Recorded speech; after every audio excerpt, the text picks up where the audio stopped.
Bana msikilizaji, leo tunakutana tena kwa mara nyingine tena kwenye huu mzigo mpya kutoka kwake mwandishi Kiti Fefe. Mimi naitwa Uncle J na hii simulizi inaitwa Abigail. Bana nikwambie tu kwamba kwenye Abigail kuna mambo mengi. Hakika ukisikiliza hii simulizi mwanzo mpaka mwisho utakwenda kujifunza mambo mengi sana. Nisio mzungumzaji sana. Bana nikukaribishe tukaianze pamoja safari hii ya huyu mwanadada wa kuitwa Abigail. Tujue ana yapi ya kutueleza kwenye huu mkasa wake uliomfika. Bwana anapatikana TikTok na Instagram kwa jina hilo hilo moja la Uncle J Simulizi. Na kama wewe ni mgeni hapa, basi usisahau kubonyeza alama ya subscribe ili uwe wa kwanza pindi ninapoachia simulizi zangu mpya kila inapoitwa leo. Bwana, karibu ungana nami tukayajue yaliyomo ndani ya hii Abigail.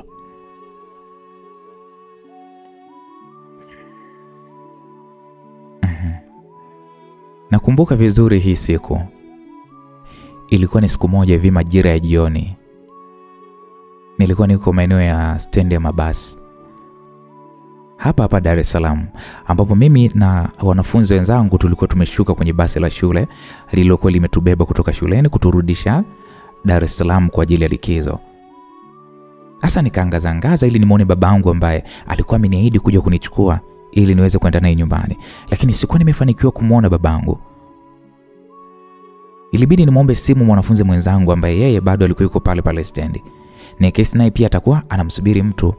Japokuwa sikuwa na mazoea naye sana huyu mwanafunzi, lakini niliamua kumwazima simu. Kwa nilimsogelea nikamshika bega akageuka. Nikamwambia sorry Lucy. Kuna mtu namngoja? Akaniambia ndio. Namngoja kakaangu yuko karibu tu hapa ananijia. Nikamwambia okay samani Lucy. Sijui unaweza kuniazima simu yako ya kwangu, mimi nimeichezea sana njiani kwa hiyo imezima chaji. Sawa hamna shida. Hapo Lucy alitoa simu yake akanipatia. Shuleni kwetu sisi tulikuwa tunakatazwa kutumia simu, ila tulikuwa tunaenda nazo kwa kutumia kwa magendo, tunasema njia za magendo, yani simu tunatumia kwa kujificha kweli, lakini ukikamatwa suspension na bora hata upigwe suspension kimya. Simu kwanza unanyang'anya, inavunjwa na mzazi wako anapigiwa simu ya kwamba unasitishiwa masomo kwa sababu ya kukiuka sheria za shule. Kwa hiyo tulikuwa tunatumia simu kimagendo. Kwa hiyo Lucy aliponipatia simu, niliingiza namba za babangu kwenye simu ya Lucy. Na kisha nikaipiga. Iliita, baba akapokea. Nikamsikia pale baba anasema halo. Nikasema dad, mimi ni Abi. Uko wapi, mbona hata sikuoni hapa stendi? Mwanangu, hebu naomba ukae sehemu nzuri, maana gari imepata pancha, nitachelewa kidogo kufika hapo, sawa?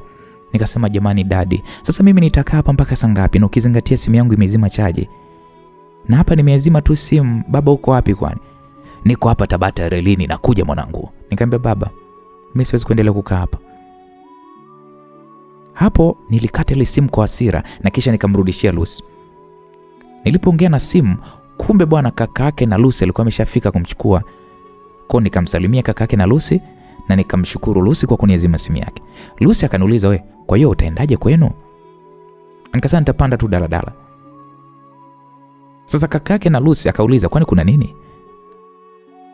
Alipouliza hivyo tukamjibu. Basi kaka yake akasema basi tukupatie lift mpaka hapo Tabata relini alipokuwa babako, au wewe unaonaje? Nikasema okay, sawa. Kwa hapo sasa nikakubali kupanda ile gari la kaka yake Lucy. Kwa tukapanda ile gari ya kaka yake na simu ya Lucy ikaanza kuita. Na hisi alikuwa ni babangu, kwa sababu ilikuwa ni namba ngeni kwenye simu ya Lucy. Lucy aliponionyesha nikamwambia yes, hiyo ni namba babangu. Kweli akanipatia ile simu, nikapokea. Baba akaniambia vipi Abi? Umeondoka hapo? Maana mimi ndo nakuja, kwa naomba mwanangu nisikilize sana, wala hata usinikasirikie, sawa? Namalizia dakika chache tu ninakufuata hapo. Jitahidi hebu usipotee. Nielekeze tu mahali sahihi, mimi nitakukuta hapo. Nikamwambia hapana daddy. Mimi nimeshapata lifti. Nimepata lifti ya kunitoa hapa, kwa nitakukuta hapo lelini, wala hata usije tena huko. Oh, nani kakupatia lifti mwanangu? Nikamwambia ndugu wa mwanafunzi mwenzangu. Okay sawa mamangu, basi nakungoja hapa. Nikamwambia okay sawa baba. Kwa baba alikata simu, basi tukaanza safari pale. Hao. Tulipofika Tabata relini, nilimtafuta baba tena kwa simu ya Lucy na nikamweleza tulipo. Kweli baba alinifuata na tuliwashukuru sana kina Lucy na kaka yake, na kisha wao wakaondoka. Babangu alipolitibutibu pale gari yake ilipokuwa yani iko fresh, ndo tukaondoka sasa na sisi kwa ajili ya kuelekea kwetu Tabata Segerea. Hapo lakini nilikuwa nimenuna sana msikilizaji, kwa sababu tu babangu yani alishindwa kuja kunipokea stendi. Mimi hata sikujali kama alipata emergency, lakini mimi nilikuwa nimemind. Basi pale baba akaanza kuniomba msamaha sana, na mimi ndo nikazidi kununa kimakusudi. Babangu mimi ananipenda sana na ananidekeza sana, hapendi mimi nikose chochote wala nikasirike. Basi safari ikaendelea, na baada ya muda tukafika nyumbani. Mama alinikumbatia akaniambia, nimekumisi sana mwanangu. Nikamwambia nimekumisi pia mama. Za shuleni na vipi kuhusu safari? Nikamwambia nzuri tu, ila mama nimekuwa bored. Niliposhuka pale stendi baba kaniharibia mudi yote. Kunifuata kwenye hajanifuata, nimepanda magari ya watu baki tu. Kwa nini mwanangu? Anasema gari yake ilipata pancha. Ni kweli mke wangu, gari yangu ilipata pancha, ila mbona nimekuomba msamaha binti yangu jamani, bado tu uko naro rohoni mpaka sasa hivi. Mwanangu, msame babako sawa? Mama, unamtetea tu baba. Mimi ngoja nikaoge tu nije kula bana ma. Okay sawa, nimekupikia kile chakula chako pendwa ambacho nakipenda. Mama, basi ngoja niwahi. Hapo msikilizaji, kwa nikaelekea chumbani kwangu na mizigo yangu ya shuleni. Nikavua pale nguo, nikavaa taulo, nikaenda kuoga. Nikatoa simu yangu, nikaichomeka kwenye chaji, nikaiwasha kabisa simu yangu ili jumbe za walikuwa wamenitafuta zianze kufanyaje kuingia. Nikaelekea bafuni kuoga, na baada ya muda nilitoka pale nikatafuta nguo kuvaa kwa ajili ya kwenda kula. Nikaangalia simu yangu, nilikuta message za marafiki zangu vipenzi kama Loveness alikuwa amenitumia. Loveness nasoma naye, na alikuwa amenitaarifu kwamba naye amefika salama nyumbani kwao. Nyumbani kwao yeye ni Mwanza. Kwa nikamjibu Loveness, nikamwambia nishakumisi shoga yangu. Loveness akaniambia hata mimi jamani, yani mpaka likizo liishe nitakonda, uvumilie tu. Basi tukapiga pale umbea, mimi nikatoka nikaenda dining kwa ajili ya kupata chakula. Mamangu alikuwa amepika pale mtoli nyama, yani iko ndo chakula changu pendwa, sikwambie mtu. Basi wakaendelea pale kuniuliza habari za shuleni, na mimi niliwajibu. Unajua yule mtoto akitoka shule anapokuja nyumbani, masomo vipi hivi na hivi, mara kilikwenda kilirudi. Basi na mimi nikawa najibu pale, yani ili mradi tu kuwepo kuna furaha. Nakumbuka wazazi wangu waliniambia, mwanangu, hebu ujitahidi, mwakani unaingia form 4, na kama nilivyokuahidi nitakupatia zawadi nzuri sana mtoto wangu. Nikasema asante daddy, na ninakuahidi nitafanya vizuri matokeo kidato cha 4. Jamani, mnajua wazazi wangu walikuwa wananipenda sana. Tena nilikuwa ni mtoto wao wa mwisho, na kwetu tulikuwa tuko hao wawili tu, mimi pamoja na kakaangu. Kutokana na kwamba walivyokuwa wamenilea katika mazingira ya kunidekeza, nilikuwa najitahidi sana. Wao walikuwa wananipa kila kitu ninachokihitaji. Kwa niliona sasa mimi sina cha kuteseka. Yani unajua ile kwamba ni mtu ambaye nilikuwa sioni kama anateseka kwenye hii dunia. Hapana. Nilikuwa binti ambaye naringa, yani hata wanaume niliwaona si lolote si chochote kwangu, kwa sababu mimi kila kitu nilikuwa napewa na wazazi wangu. Basi kesho yake baba aliniita baada ya kutoka kazini, akaniambiaje, mwanangu. Nikamwambia ndio baba. Wanafunzi wenzako waliokupatia lift jana wamepiga tena, ana shida na wewe.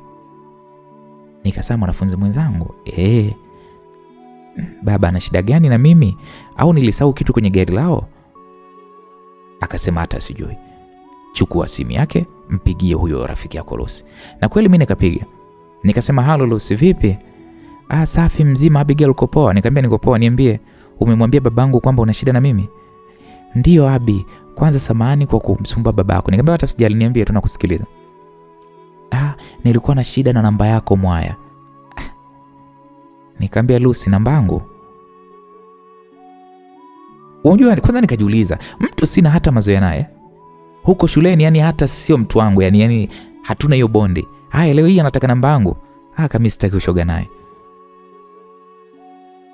Sasa nilipomkatalia na kumlazimisha aseme namba yangu ya nini, ndipo Lucy akasema kaka yangu ndo alikuwa anahitaji namba yako. Nikamwambia mwambie kakako sitaki mazoea naye.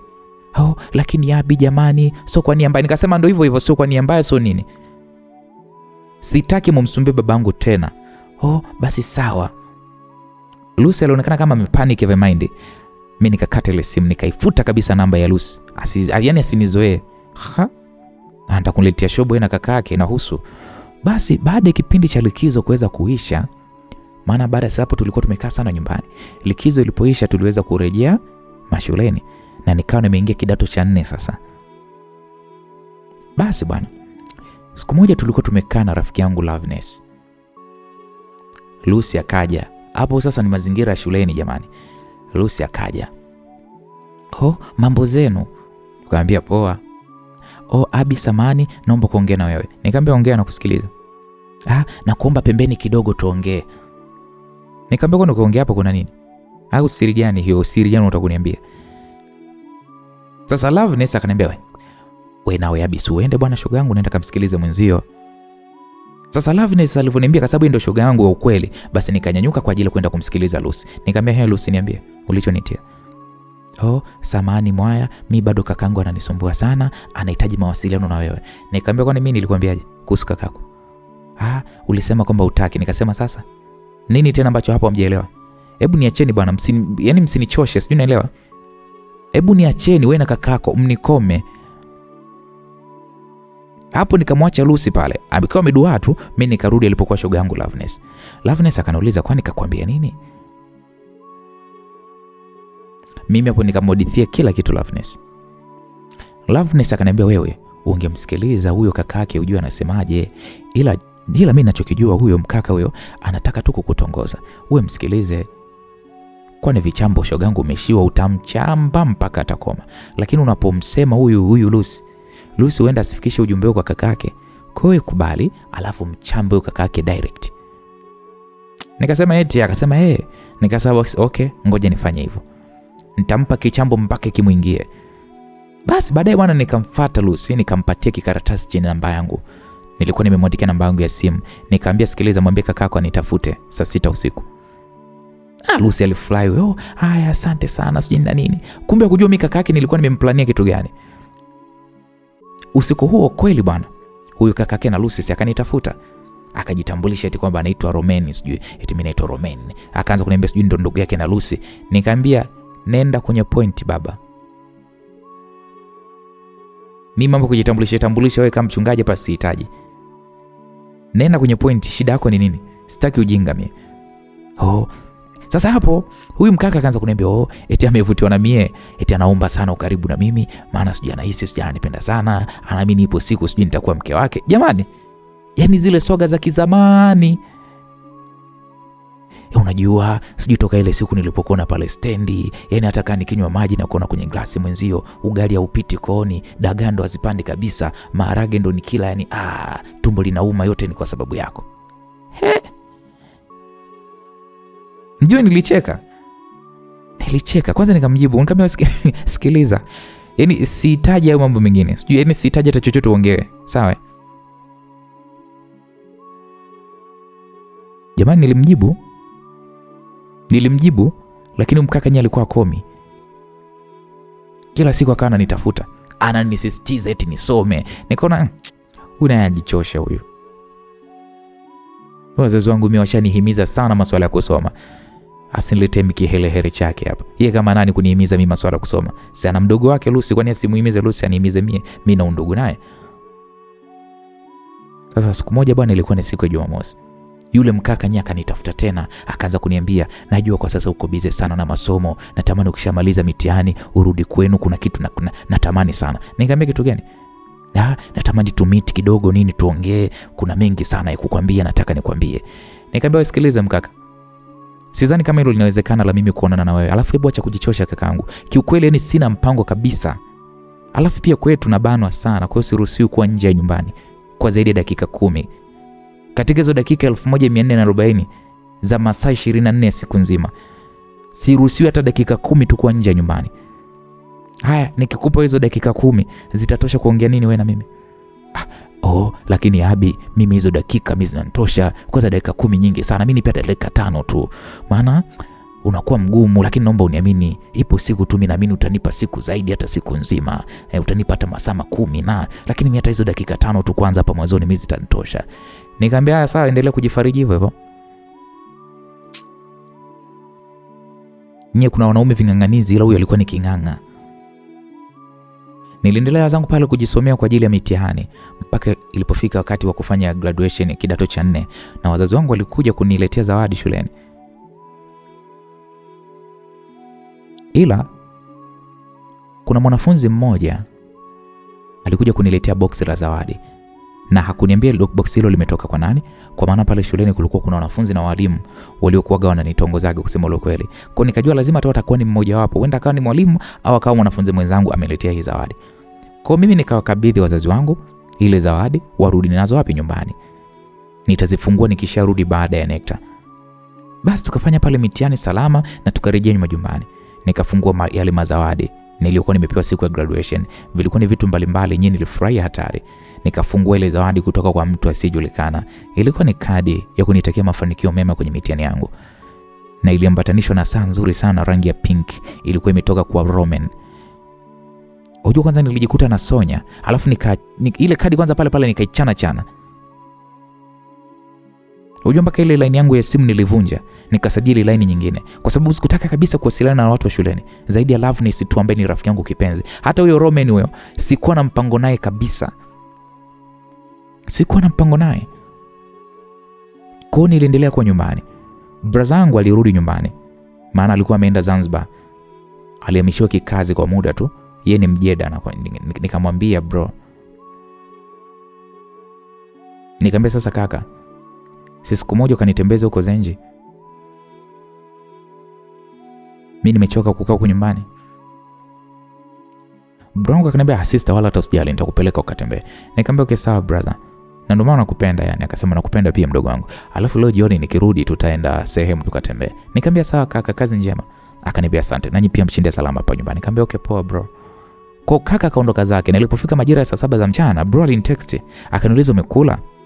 Na kama bado hujala, hebu hakikisha unakula. Sawa, usiache kula. Mimi nilitabasamu, kakangu ananipenda sana, alafu ananijali vibaya mno. Nikamwambia bro bado sijala. Yaani hawajaivisha bado. Hamwezi amini mimi nilikuwa ni yule mtoto wa kishua, siwezi kupika. Yaani nategemea mama na house girl wetu ndio aweze kukorofisha kila kitu. Akaniambia okay poa. Najua utakula muda so mrefu. Nikamwambia ndio kaka. Nikuletee nini? Nikamwambia usilete kitu leo, si umesema kwamba baadaye tunatoka. Kwa nitatafuta chochote nitakachokikuta huko tutakapotoka. Akaniambia okay basi poa, baadaye kidogo. Nikamwambia okay poa bro. Jioni kweli brother yangu alinipigia na akaniambia kwamba inabidi kutoka iwe kesho weekend kwa sababu leo muda umeenda sana. Mimi nilinuna hatari. Aliporudi alinibembeleza na akaniambia bwana, kesho mapema tu tunatoka mdogo wangu. Nikasema okay sawa brother. Kesho yake asubuhi kwa tukajiandaa pale, tukanywa chai, tukatoka. Akaniambia kwanza tunaenda Majohe. Kuna kitu nataka niweze kukifanya. Kwa mimi nikamwitikia nikamwambia okay sawa. Alikuwa anawasiliana na mtu kwamba tumkute hiyo sehemu. Mimi sikufahamu ni nani huyo mtu anayewasiliana naye. Basi akafika hiyo sehemu akapaki gari, mimi nikashangaa. Brother yangu anaenda kuonana na kakake Lucy. Unajua mpaka nilijisonya moyoni. Cha ajabu ni kwamba kakangu akaniambia sikiliza mdogo wangu. Huyo Roman ni mfanyakazi mwenzangu. Kwa hiyo usijali. Nikamwambia kumbe naye ni Mjeda. Akasema ndio. Kweli huyo Roman akaingia ndani ya gari, kwa tukaendelea na safari. Nilifika sehemu nikamwambia kaka, mimi nina kiu ya maji. Okay sawa. Ngoja basi nisimamishe gari tununue maji. Kweli kakaangu akashuka akaelekea dukani.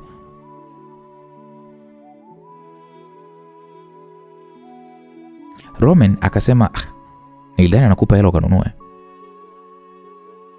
Roman alishangaa sana kitendo cha kakangu mimi kwenda kununulia maji. Hakujua tu mimi nadekezo kiasi gani. Nikamwambia kwani inakuhusu nini?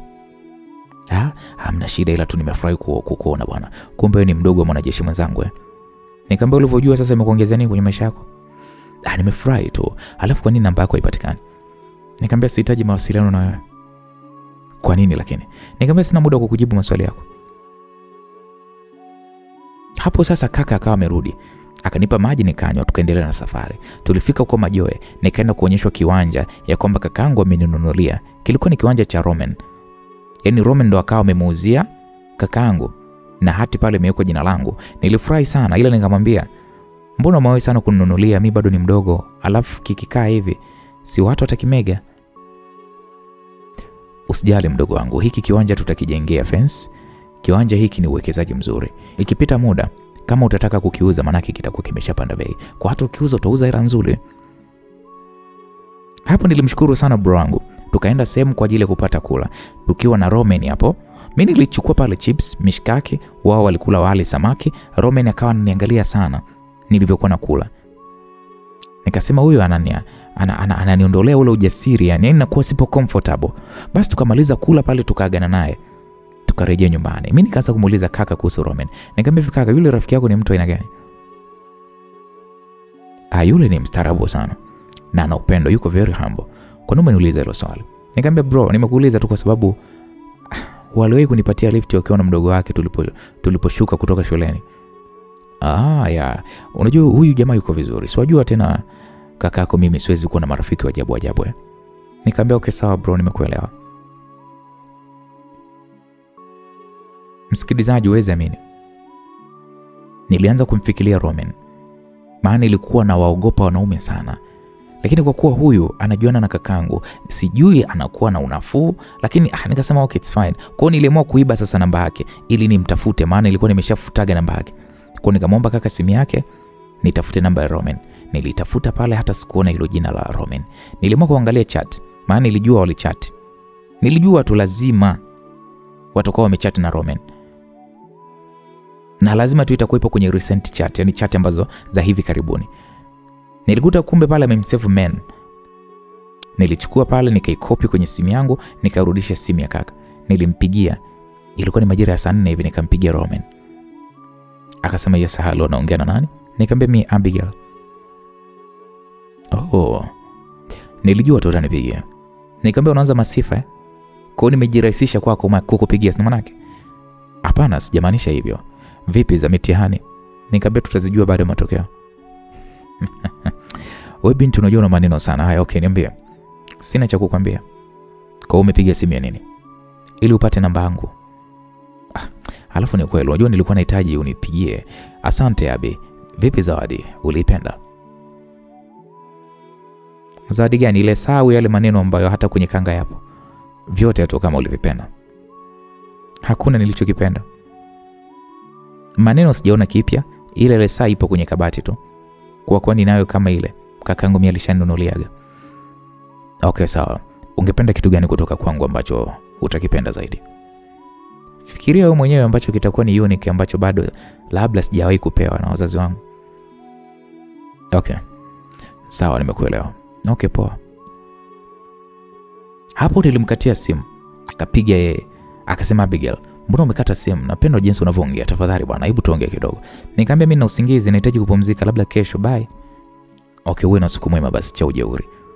Nikamwambia nani kakwambia mimi mjeuri? The way tu unavyonijibu. Alafu kakako pia akaniambia kwamba mdogo wake ni moto wa kuotea mbali.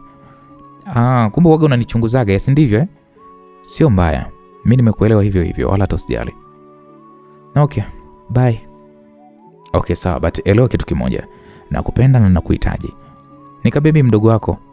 Tafuta size yako. Hivyo uone haya, uone aibu. Nalifahamu hilo, lakini I want to be your big daddy. Je, naweza nikapata hiyo nafasi? Hapana. Kwa nini sasa? Dadi wangu ni naye na ananitosha, kwa sihitaji dadi mwingine. Nafahamu kama dadi unaye na anakutosha, lakini mimi nitakuwa ni wa tofauti na baba au kaka yako. Mimi nitakuwa zaidi ya wao. Hakuna kama wao, na usijifananishe nao please. Wana upendo sana na mimi wananijali. It's enough to me. Najua, lakini hivi unafahamu ya kwamba wanakupenda kwa sababu ni damu yao. Ni wajibu wao kukupenda. Lakini mimi mtu baki nikikupenda, hiyo inaitwa sacrifice. Yaani nimejitoa. Hunihusu wewe, lakini moyo umekuchagua na unanilazimu kuweza kujali na kukuona kama vile sambusa kwangu, kusema ukweli. Na kuhitaji sana. Kwa umeshaanza kunifananisha mimi na hizo sambusa, si ndio? Sina maana hiyo. Sina maana ya sambusa ile ambayo yenye pembe 3, hapana. Wewe unahusika kwenye maisha yangu. Wewe ni chaguo langu, wewe ni jukumu langu. Wewe ni partner wangu. Labda utakuwa umechanganyikiwa. Wazazi wangu pamoja na kakaangu wakati huo wapo wapi? Mimi ni jukumu lako wewe. Naona kaka umejisahau Jukumu lako wewe, ni mdogo wako Lucy. Na pia mimi sina shida ya mahusiano na wewe. Na moyo wako nadhani umekosea kuchagua. Pole tu, nikupe pole sana kakaangu. Okay, sawa basi, nipatie tu nafasi ya kuweza kunizoea. Ndipo utakuwa na maamuzi hayo. Usifanye wewe maamuzi ya ukatili ambao unayachukua hivi sasa. Okay, nitajaribu kukuzoea. Okay, asante, nashukuru sana. Hapo msikilizaji, baada ya wiki kupita, Roman alikuja nyumbani kwetu. Mimi nilimtumia message. Nikamwambia umekuja kufanya nini kwetu? Unasahau kakako kwamba ni rafiki yangu? Nimekuja kumtembelea. Nikamwambia okay sawa. Lakini na mzigo wako. Nikamwambia upi? Nikikupa utaona. Nikamwambia utanipatiaje? Na hata sielewi yapi. Huo mzigo ni mkubwa au mdogo? Unakubwa kiasi, sasa sielewi nitakupaje. Na natamani sana nikupatie, sijui hata nafanyaje. Nenda nao, utaniletea hata kesho. Kesho tena jamani? Au sikiliza, nimepata wazo. Nimwagize basi mdogo wangu Lucy. Wewe kaka, mbona unasumbuka sana na mimi lakini? Sababu nakupenda. Na natamani ujue kuwa nakupenda. Lakini ni kama kakaangu. Sasa kakaangu akijua unadhani itakuwa poa? Au wewe humjui vizuri rafiki yako? Sidhani kama kutakuwa kuna tatizo, maana mimi sina nia mbaya na wewe. Hata kama huna nia mbaya na mimi, lakini sihitaji mazoea na wewe mimi. Okay, basi naomba nafasi moja tu ya kukaa chini na wewe tuongee. Nikuelekeze nini watakiwa kuweza kukifahamu. Okay, nikipata ruhusa nitakwambia. Okay, sawa. Na kutunzia basi na zawadi yako. Siku tutakayoonana nitakupatia. Okay, poa. Hapo msikilizaji, niliomba ushauri kwa rafiki yangu Loveness. Na Loveness akaniambia kwamba eti nimkubalie tu kwenda kuongea naye. Kweli mimi nikamtaarifu kwamba kesho tutaonana. Basi huyo Roman akasema sawa. Kweli tukapanga pale na sehemu, mimi nikaga nyumbani ya kwamba nanyosha viungo vya miguu. Mama akaniambia kabla jua lijazama niwe nimesharudi. Mimi nikamwambia okay sawa. Tena nilivaa pale suruali yangu pale mwenye jeans, nisharudi mie aka. Najionea sawa tu. Tena nikavaa suruali yangu ya jeans nikapiga na kiblauzia mpaka mjini. Tulipokuwa tumepanga kuonana mimi na Roman. Yeye ndo alikuwa wa kwanza kufika. Kwa nilimkuta pale, akaniambia karibu Queen. Nikamwambia asante. Agiza basi kinywaji. Nikamwambia sijisikii. Kwa hiyo tutaongea muda wote, usinywe chochote. Nikamwambia sidhani kama tutatumia muda mrefu sana hivyo. Kwa hiyo zungumza tu. No bwana, hebu agiza bwana hata kidogo. Nikamwambia okay sawa. Na agiza. Kweli mhudumu alikuja pale, nikaagiza kinywaji. Basi ndipo hapo sasa Roman akaanzisha mazungumzo. Akaniambia Abigail. Nikamwambia kwa nini unahisi kuna ugumu kuanzisha mahusiano? Na mimi nahitaji wewe uwe wifi wa mdogo wangu. Kwanza nikurekebisha, sio niwe wifi wa mdogo wako. Sema niwe moja kati ya mawifi wa mdogo wako. Kwa nini unasema hivyo? Kama vile unamaanisha kwamba mimi na wanawake au? Sijakuelewa, yani kama na wanawake wengi. Mimi nakutaka wewe. Hau unahisi kwamba mimi nimefanya chaguo ambalo sio sahihi Abigail kwako? Hivi Roman, kuonda kuniambia kwamba wewe huna mwanamke? Ndio, mimi sina mwanamke kwa sasa. Sina. Na mtu pekee ninayemhitaji ni wewe. Okay, ngoja tuone. Lakini tu nikwambie kitu kimoja, na muogopa kakaangu. Unatakiwa muogope ikiwa haupo kwenye mahusiano sahihi. Lakini mimi ni mtu sahihi kwako. Mbona nahisi kama vile nataka kulainika kwa maneno yako? Umekuja na nini leo? Mimi sijafanya chochote. Naomba basi nifikirie kwanza Roman. Sijui nikuite kaka. Yaani hivi wewe kama mimi ni mdogo wako lakini. Hebu usinichekeshe Abi. Na ndio maana nikasema kwamba mimi ni big daddy. Na hata kama ukitaka kuniita kaka pia sio mbaya. Wala hata inogi. Alafu pia utaniweza kweli mimi wewe? Kwa nini sikuweze? Hakuna tembo anayeshindwa na mkonga wake, hamna. Sidhani. Mimi ni msumbufu sana. Sijai kupigwa na wazazi wala kakaangu. Yaani usije ukathubutu kunipiga Roman. Narudia tena. No, mimi siwezi kukupiga. Na kupigia wapi sasa? Mwili wenyewe laini hivi.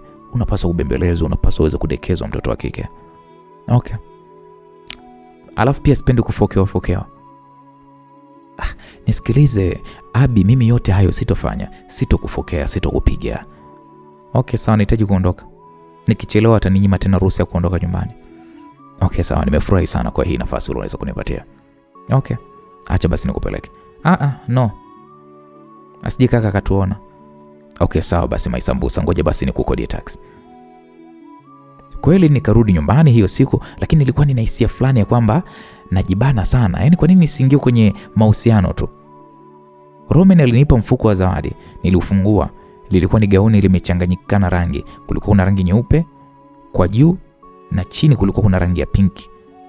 Lilikuwa ni gauni zuri tu kusema lo kweli. Sasa ile zawadi ya gauni aliyokuwa amenipatia Romeo nikalijaribu. Kiukweli lilinipendeza sana lile gauni.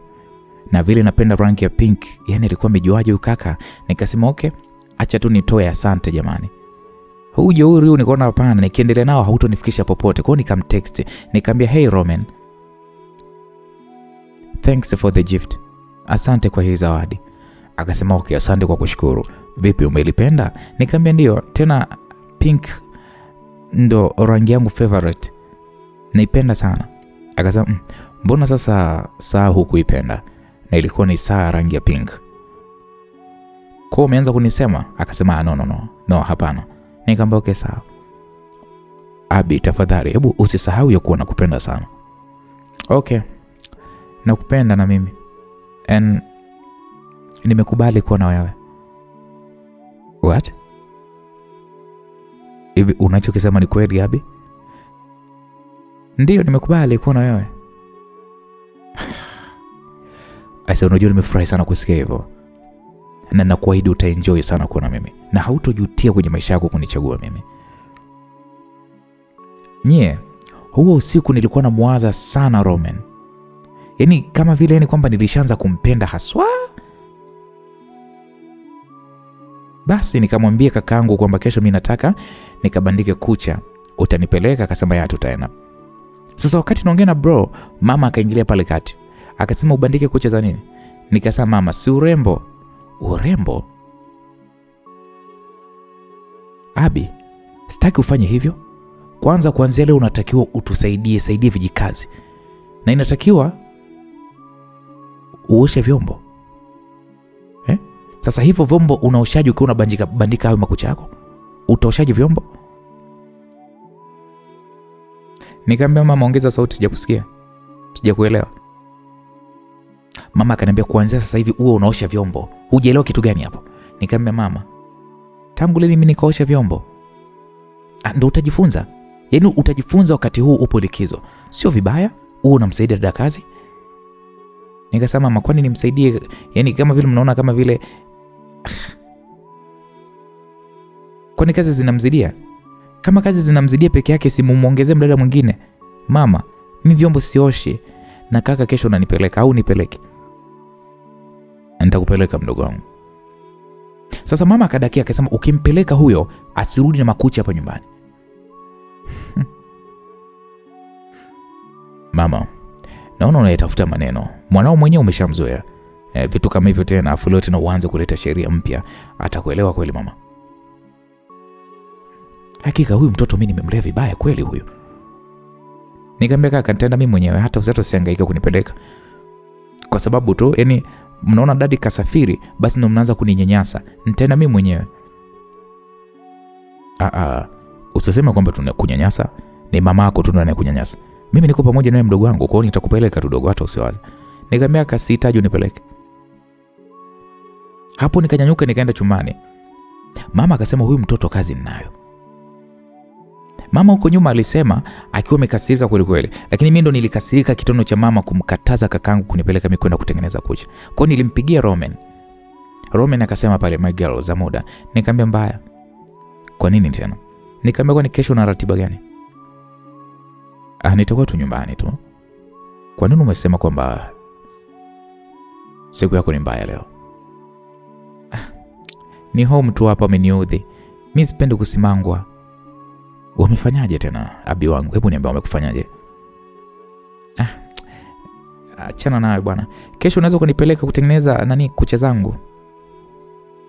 Hilo halina shida. Nitakupeleka. Ila tu naomba uniambie ni saa ngapi na saluni gani unahitaji nikupeleke. Saluni yoyote tu.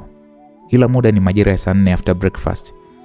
Okay, ni sawa, nitakupeleka wala usijali. Ila unifuate. Ila usifike nyumbani. Uishie pale kwenye ile duka lile la madawa. Unazungumzia pale kwenye mtambarao? Nikamwambia ndio, unisubiri pale pale. Okay, sawa, hamna shida. Kwa niliamua sasa niende jikoni nikaangalia wanapika nini.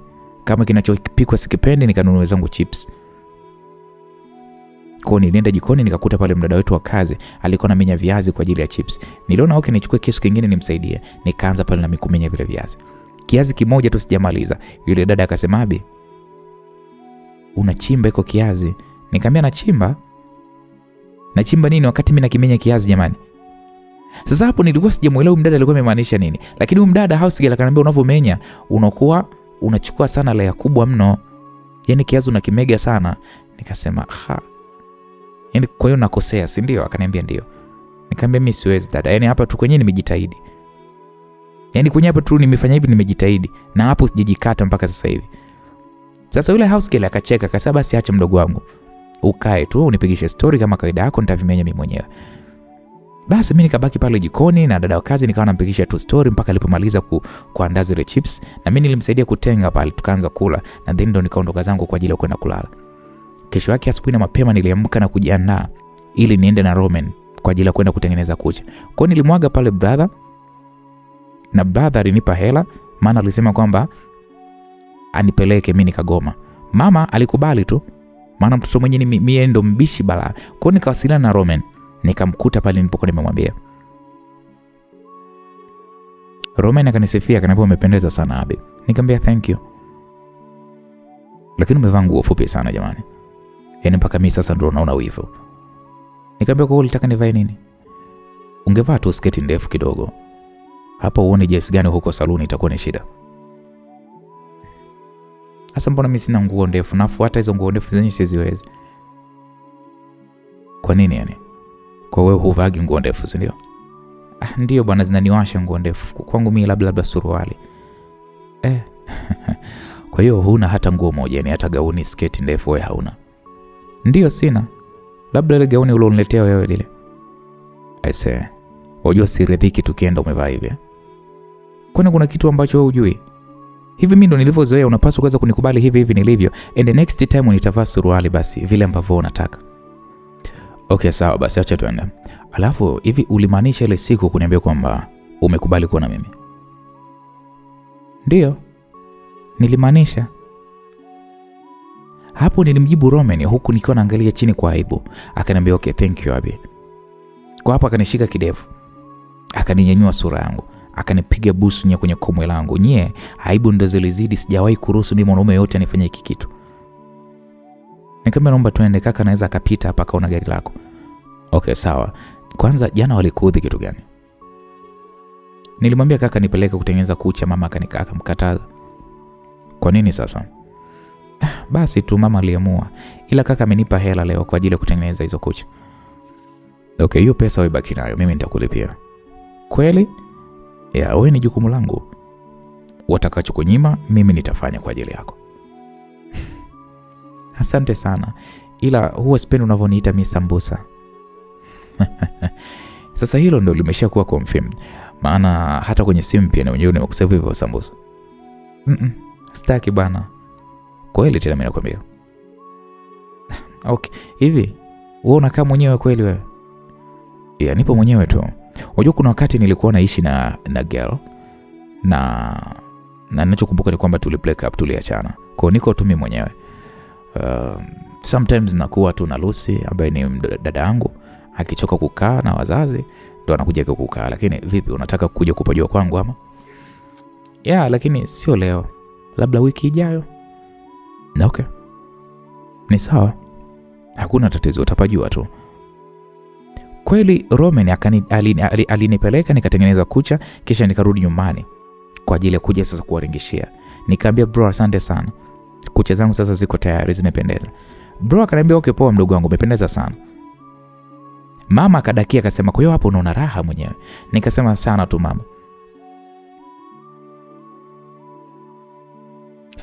Ila mama, unajua ifiki mahali ufahamu kwamba dogo mlimzoesha nini, na sasa hivi ukimkataza au ukimnyima hivyo vitu, ataenda kutafuta nje, alafu itakuwa ni hasara kwetu. Ataenda tahongwa huko na watu baki, na mwisho wa siku au ndio utu wake. Kama kitu kipo napasa tu afanywe. Kwa hiyo wewe kaka yake ndio unataka kusema kwamba tumemlea vibaya huyu mdogo wako, si ndio? Mama, wala hata sijasema kwamba mmemlea vibaya, ila ameshazoea. Sasa tukibadilisha utaratibu ataona ni kama vile tunamnyanyasa. Lakini huyu mdogo wako mjue anakuwa anapaswa ajifunze nini maana ya maisha. Mambo hayo alitakiwa azoeshwe bado akiwa mdogo sana. Wadogo, sikiliza, kakako hapa nipo. Kwa hiyo chochote unachokitaka wewe niambie. Naona mamako ameshaanza sasa kukaza. Sijui babako naye itakuwaje, maana ndio mwili mmoja, au sijui utakuwa ni mgeni wa nani mdogo wangu. Ndio maana nakupenda bro, nikiamini kabisa kakangu upo kunisaidia. Wala hata usijali mdogo wangu. Na najitahidi sana kufanya kila kitu kwa ajili yako, maana mimi au wazazi tusipokutimizia hayo mahitaji yako, utajikuta unajiingiza kwenye mapenzi. Na mimi hizo habari bwana ndio sizitaki hata kuzisikia. Yaani siku nije nagundua unajihusisha na mahusiano, ndio siku nitakayokupiga kwa mara yangu ya kwanza. Yaani nataka ujiingize kwenye mahusiano ukiwa unajitambua. Yaani tayari uko chuo, uko yaani sio sasa hivi bado ni mdogo sana. Nadhani umenielewa mdogo wangu. Sawa kaka. Mbona hata hivyo mimi najua. Nilimjibu hivyo bro, lakini kama angejua mimi na date na rafiki yake, tena ndo penzi lenye jipya, hata asingeongea kusema ule kweli. Weekend iliyofuata mimi nilikubali kwenda nyumbani kwa Roman. Kama alivyokuwa amenialika, alikuwa anaishi mwenyewe na nyumba yake ilikuwa bado ni mpya. Kwa hiyo alihamia hivi tu karibuni. Kwa nilivyoenda alinikaribisha, akaniambia karibu mami. Nikamwambia asante, kwako ni pazuri sana. Nani anayekufanyaga usafi? Ni kwamba naitaga tu watu wa usafi kila weekend wananifanyia usafi nyumba nzima. But hizi siku za kawaida usafi mdogo mdogo huwa nafanya tu mimi mwenyewe. Okay, sawa. Njoo basi nikuoneshe jikoni. Kuna vitu huko utakachokitaka utapika wewe tu, maana wewe sasa ndo mama mwenye hii nyumba. Hasa mimi kupika na Julia wapi? Mbona naumbuka leo hii? Basi akanishika pale mkono mpaka jikoni. Akaniambia kwamba anaenda dukani mara moja na kuja. Kwa mimi nikabaki mure jikoni, sijui hata nini cha kufanya. Kwa mara ya kwanza nilijutia ni kwa nini mamangu hakunifundisha mimi kupika. Kwa akarudi pale nikamwambia baby, mimi kichwa kinaniuma. Pole mpenzi, basi acha kupika, mimi nitapika. Sasa aliposema hivyo Roman, mimi nilifurahi mno moyoni mwangu. Akanyanyuka pale, akaninyanyua mimi, akanikalisha kwenye meza iliyopo humo jikoni. Tukawa sasa tunaangaliana. Akanishika pale kidevu changu nye. Nikaona mbona kama vile anaenda mbali huyo.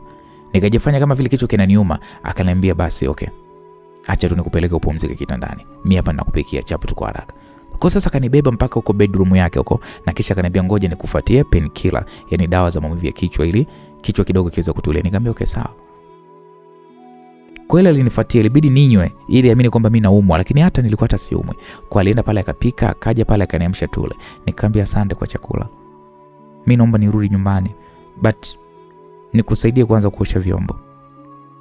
Yaani hapo nilimwambia hivyo nikijitahidi sana ili warau basi hata nioshe hata vyombo. Lakini uweze amini Roman akaniambia no. Usijali, vyombo nitaosha, wewe unaumwa, hebu tulia. Sawa, relax. Nikamwambia okay sawa. Pumzika basi kidogo, alafu ndipo nikupeleke nyumbani, sawa? Alikuwa ananiambia hivyo, ananitoma Tomasa hivi kiunaona kama mtu ananifanyia massage. Nikautole mkono wake. Akaniambia mbona hivyo sasa, mbona unakuwa hivyo? Mbona unautoa mkono wangu? Nikamwambia brother aliniambia nisiruhusu mwanaume yote au shike mwili wangu. Ni kweli? Kaka yako alikuwa yuko sahihi. Lakini mimi ni mpenzi wako. Hebu usinipe basi wakati mgumu. Nikamwambia najua, lakini bado muda.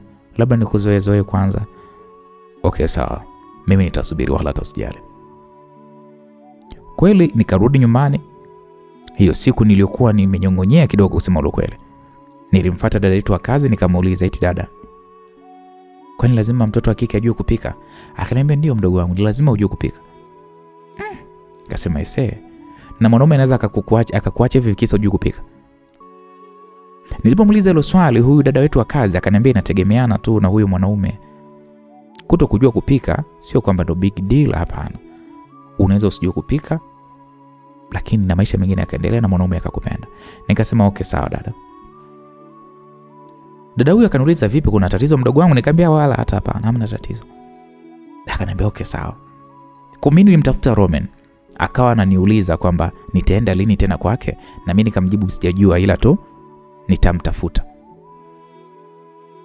Basi bwana, Loveness ambaye ndo rafiki yangu aliniambia kwamba anakuja Dar es Salaam kusalimia ndugu zake, na nilifurahi sana. Nikamwambia bwana usikose kuja kwetu.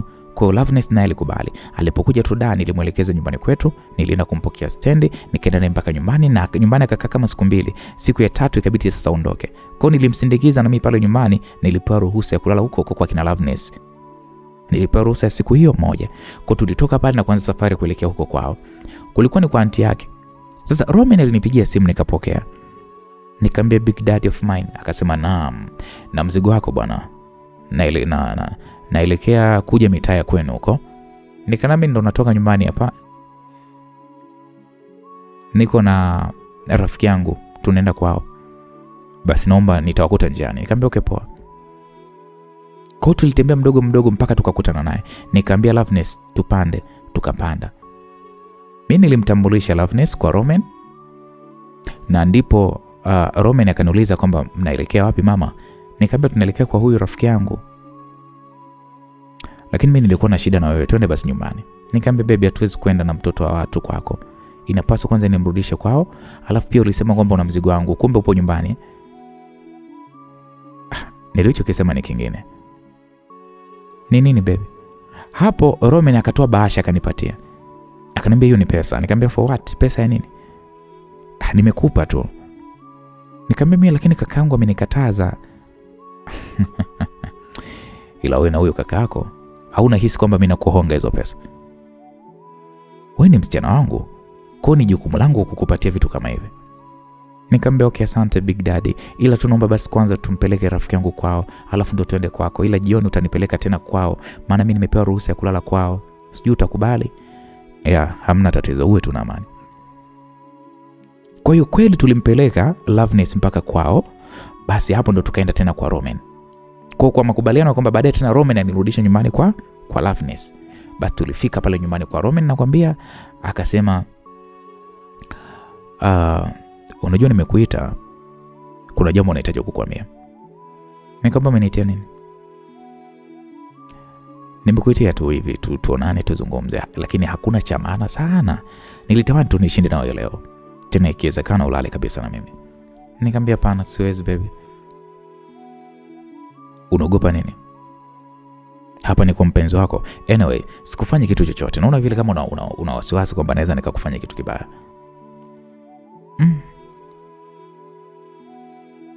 Sawa.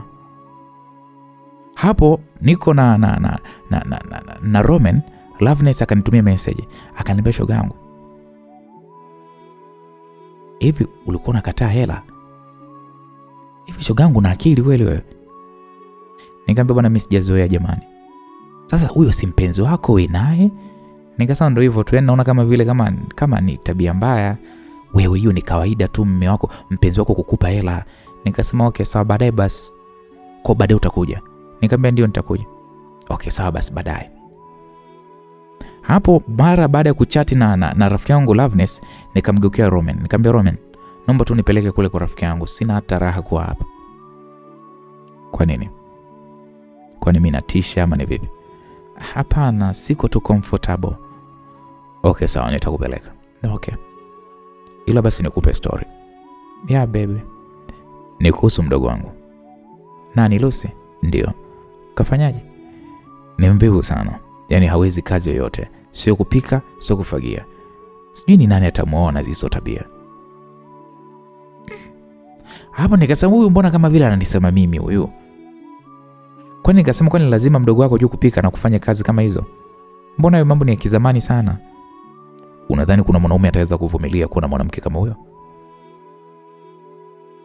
Kambia kwa unaona umepanga kunisema kama vile unataka kuniacha. Simanake kama unataka kuniacha niache tu baba. Kivipi? Mbona sikuelewi yapi? Mimi namzungumzia mdogo wangu Lucy. Sasa wewe umeingiaje kwenye haya mazungumzo? Nikamwambia na hizo unanisema tu kiujanja. Nani kakwambia kwamba mimi siwezi kufanya kazi? Abi, wajua sijui wewe unazungumzia nini, kwa sababu kwani wewe huwezi kupika na kazi zingine huwezi pia? Nikamwambia ndio siwezi. Na ndio maana siku ile uliniambia nipike, nikakwambia naumwa kwa sababu siwezi, sorry. Nilikuwa nimekudanganya. Ila kama unaniacha okay sawa tu, hamna shida, niache tu. Abi, wala sikuwa na kusema wewe, mimi kusema ukweli. Kama nawe upo hivyo, siwezi kukuacha kwa sababu nakupenda sana mamangu. Wewe umesema hapa kwamba mwanaume gani anaweza kumwoa mdogo wako kama hawezi kufanya kazi za ndani? Lakini mimi naweza mama. Hao wengine labda ndo hao hawawezi. Hebu nisamee basi mpenzi wangu kama nimekukwaza. Lakini wewe ukishindwa kufanya mimi nitafanya. Tatizo liko wapi? Hapo Roman aliniambia huku anaanza kunipapasa na mimi ndo nilikuwa naogopa hatari. Nikamwambia baby, naomba niende. Naomba basi tuzindue penzi letu. Alafu mimi nitakupeleka tu kwa yule rafiki yako. Nikamwambia hapana mpenzi wangu, mimi sipo tayari. Naomba tu nivumilie ese. Kwa nini kuvumilia mpaka lini mama? Au unahisi kwamba nataka kukuchezea, si ndio? Hapana, ila naogopa tu, mimi sijawahi kufanya. Hujawahi kufanya nini? Mimi sijawahi kufanya chochote na mwanaume. Abi, hivi unachozungumza ni ukweli? Ndio. Mbona sijategemea? Kwa uliniona mimi ni muhuni, si maana yake uliniona kwamba mimi nagawagawa tu hovyo, si ndio? No, sijamaanisha hivyo. Basi nisikilize, nitakuvumilia, ukiwa tayari utaweza kuniambia. Okay, sawa, asante. Unanielewa sana. Lazima nikuelewe, wala utasijaro. Sasa nisipokuelewa nitamuelewa nani? Sawa basi mimi naomba niende. Utaenda usijali, ila niahidi ya kwamba promise me ni wakati gani utakuwa uko tayari. Alafu niambie kwamba hutompa mtu mwingine zaidi yangu mimi. Naomba tu ifike mwakani kabla sijaenda kidato cha 5 kama nitabahatika kufaulu. Okay, kwangu ni miezi michache sana, wala hata hamna shida, nitavumilia. Asante kwa kunielewa mpenzi wangu, nakupenda. Nakupenda pia Chemami. Hapo kidogo simu yake ilikuwa iko mezani, iliingia message. Na nilipopiga jicho pale kwenye simu yake ile notification ba SMS ilisomeka, Roman, nifanye nini uelewe kwamba navumilia lakini nashindwa na bado nakupenda. Mimi nilipoona ile message kwa haraka kwa sababu ilikuwa imepop up. Mimi wivu na hasira vilinijaa ise. Nilinyanyuka pale nikaanza kuondoka. Roman akaniwahi akaniambia hivi, sikiliza. Naomba unisikilize Abi. Unakwenda wapi? Nikamwambia naomba uniache. Achia mkono wangu please. Abi mpenzi wangu, come on. Najua umekasirika kwa hii SMS. Hebu naomba basi nikueleze A to Z ili upate kuielewa. Nikasema sitaki, naomba uniache niende kwetu. No. Usifanye hivyo tafadhali, nakuomba. Kwa hiyo wewe wanawake zako wanakutumia SMS huku naona, alafu unataka kuniambia kitu gani ili niweze kukuelewa? Huyu mimi ni ex wangu mama. Nimeachana naye miezi 6 iliyopita, lakini bado amekuwa ni hataki kunielewa. Kwa hiyo kumblock huwezi, si ndio? Anatumia namba nyingine hata kama nikimblock. Kwani huwezi kubadili line? Najua utasingizia line inajulikana na watu wengi, si ndio? No, sikiliza, I'm sorry. Nitabadili line ili asiweze kunipata. Naomba usikasirike, na sina mpango naye kabisa. Kwanza wewe ni mzuri, yani hakupati hata kwa theruthi mtoto. Yani wewe mtoto mteke, yani hawezi ligi na wewe kabisa. Niamini mimi. Kama humtaki twende kwake ukamwambie mbele yangu kwamba humtaki. Nilisema hivyo huku nikawa nafuata sendo zake, nikampatia vaili twende kwa huyo mwanamke wake. Abi, nahitaji tusisumbuke kiasi hiki. Ni kweli uko serious kabisa tupoteze muda kwa ajili ya kumfuata huyo ex? Kweli serious? Nadhani unanijua vizuri kabisa. Vaa viatu vyako twende. Hapo ghafla simu yake ilianza kuita. Nikaiwahi mimi niipokee, nikashangaa ni kaka ndiye alikuwa anapiga. Pale haraka nikamrudishia Roman. Roman alicheka kwa kweli alafu akapokea ile simu. Aliongea kidogo na bro alafu simu ikakatwa. Akaniambia sikiliza, kakako yuko gate nikaje. Kwa naomba uende chumbani usitoke mpaka nikuite. Mimi hapo haraka ninatetemeka vibaya mno, nikaenda chumbani kwa Roman. Na baada ya muda alikuja chumbani. Akaniambia bro wako ameshaondoka. Alipita tu one time. Nikamwambia niliogopa. Akasema wala usiogope mama. Nikamwambia sawa, nipeleke kwa rafiki yangu sasa. Kwa hapa kanirudisha kwa kina Loveness na nilimwadithia Loveness nilokuwa nimeahidiana na Big Daddy wangu ambaye ni Roman. Na Loveness akaniambia, haya, mimi nakutakia mema. Loveness aliniomba simu yangu ampigie mama yake na nikampa. Sasa nilikuwa nimevaa kigauni cha kijani, kinagwaka kina mkanda. Sasa huu mkanda niliona kama vile unanibana, nikauvua kule kwa Roman. Ndio nikakumbuka nilipofika kwa Love kwamba lo, Mungu wangu, niliacha mkanda kwa kina Roman. Kwa nikamwambia Roman anihifadhi ule mkanda wangu, ila akaniambia kwamba eti hauoni, labda au tafute polepole. Kesho yake mimi kweli nikarudi nyumbani na kaka akaniambia, dogo, za kwa Loveness huko. Nikamwambia, nzuri tu bro, unaweza kunipatia namba yake Loveness? Nikasema, kaka ya nini? Kwani ni vibaya dogo nipatie bwana namba yake? Nikamwambia, lakini sio bure, unipatie na hela ndo nakupa. Akaniambia, hilo halina shida mdogo wangu, nipatie tu namba ya rafiki yako. Kweli nikampa namba ya Loveness. Niliona tu bro kashamuelewa Loveness, sasa anataka naye ajisababishie. Nilipotulia nilimuuliza tena Roman kuhusu ule mkanda wangu wa gauni kama ameuona. Akajibu hajauona, huenda labda niliondoka nao. Yeye akawa anahisi hivyo kwamba huenda ule mkanda nilikuwa nimeondoka nao hivyo nipeleka kwa Loveness na labda nimeusahau kwa Loveness. Ila nilikuwa nina uhakika ya kwamba niliuacha kwa Roman kwa sababu sikuwa na wasiwasi. Nikajua atauona na atanitunzia. Sasa baada ya siku 2 Loveness alikuja tena nyumbani. Akaniambia kwamba, bwana, kaka yako mimi ananitaka. Na mimi kaka yako nimeshamuelewa mwenzio, sijui hata unanishaurije. Nikamwambia Loveness, lakini kakaangu mimi na mwanamke wake ujue anasoma huko Uganda, hivyo sioni kama nyinyi mnafika mbali. Loveness akaniambia, wewe mimi usiniambie hivyo mwenzio, yeye ndio nishakufa nishaoza kwa bro wako. Mimi nikacheka tu, nikamwambia bwana, hapo ni maamuzi yako, maana mimi nishakwambia ukweli. Huwezi jua, pengine mimi ndo destiny kwake. Nikamwambia bwana, mimi sina neno shoga yangu, wewe tu kama unataka kujiweka jiweke. Sasa wakati tunaongea ghafla kidogo bro akatokea. Akaniambia, dogo, naomba unipishe niongee na rafiki yako. Nikasema, jamani, muongee tu dakika chache tu nawe bwana, hebu tupishe. Nikasema, au mnaongea siri? Akasema, wewe kuhusu, naomba uende tu room kwako basi dogo. Basi bwana, nikasema, shogangu, feel to at home, ngoja mimi nikuache na kaka. Kwa Loveness alibaki aminama tu chini kwa aibu. Mimi nikanyanyuka pale nikaelekea chumbani kwangu, nikakaa kama nusu saa, nikasikia Loveness ananiita. Ananiita pale hapi, nikamwambia, ingia tu. Kweli Loveness akaingia mwenye anaringa, anatembea mwenye kimisimisi, yani ile miondoko ya kimisi. Nikamwambia, mwenzangu, kulikoni?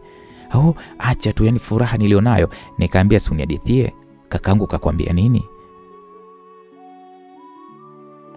Kaka yako eti ananipenda. Nikamwambia, kwa umemkubalia kweli kabisa, serious umemkubalia? Kumkubalia mbona tayari, ila bado tu kumtamkia, maana nimeona aibu haraka kumkubalia. Nikawa kusema okay, mimi nafurahi kupata wifi, maana sikutaka kutia sana mdomo. Na kweli msikilizaji, maana ningesema nitie sana mdomo, kakaangu angesema labda mimi na wivu naye kisa sijui na nini, watajua na wao wenyewe na hilo hubalao. Lakini mimi ukweli, rafiki yangu Loveness nimeshamwambia brother yangu ana mke wake. Basi Loveness akasema kwamba atakaa Dar es Salaam mpaka majibu yatoke. Nikamwambia okay, ndo vizuri, nipate kampani mwaya. Kwa sasa Loveness akawa anakuja kunitembelea pale nyumbani, na mimi nikawa naenda huko kwa aunti yake kumtembelea. Akawa mwenyewe ananihadithia habari za kakaangu, mara sijui kamfanyia hivi, mara sijui kamfanyia vile. Mimi nikamwambia, mimi na Roman wangu tuna ahadi yetu mpaka nikienda A level. Alafu nikirudi likizo ndo angalau nitampatia tunda langu. Kwa sasa hivi atangoja sana tu. Sasa hapo Loveness akananiambia eti kwamba eti mimi na msimamo wa ajabu. Basi bana, matokeo yalitoka.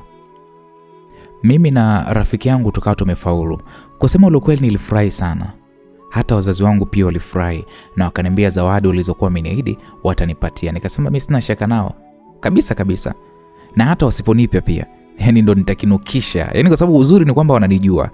Sikio bwana, nilienda kwa kina Loveness. Kulikuwa kuna binamu yake anaitwa Jose. Love akaniambia kwamba eti atupige picha. Nikaona picha tu hamna tabu, akatufutua pale kidogo tu. Roman alinipigia nikapokea. Nikamwambia dada, akaniambia uko wapi? Nikamwambia nipo nyumbani. Hapo nilimdanganya, maana ndo hivyo alishaanza misimamo yake ajabu kuhusu Loveness. Okay, sawa. Basi akakata simu. Nikajiuliza Roman naye kunipigia ulize tu niko wapi ndo nini sasa? Basi mimi nikaendelea zangu na story. Na baada ya muda nikarudi zangu nyumbani. Roman akanitext akaniambia kesho tuonane. Nikasema okay sawa, nikipata nafasi nitakwambia. Akasema ni muhimu sana na ni asubuhi.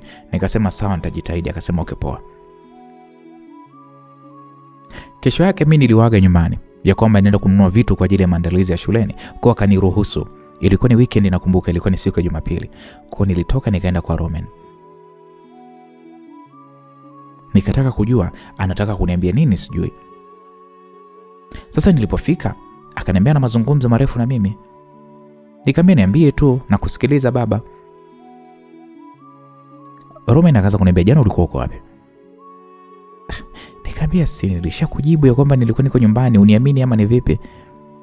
Akasema kiasi fulani sikuamini, ila sipendi tabia uongo. Na endapo nikigundua unanidanganya, hatutokaa tukaelewana hata kidogo. Nikamwambia kwa mimi uniamini Unaona kama mimi ni muongo, si manake ule unaona mimi na mwanaume mwingine zaidi yako? Usinichukulie hivyo.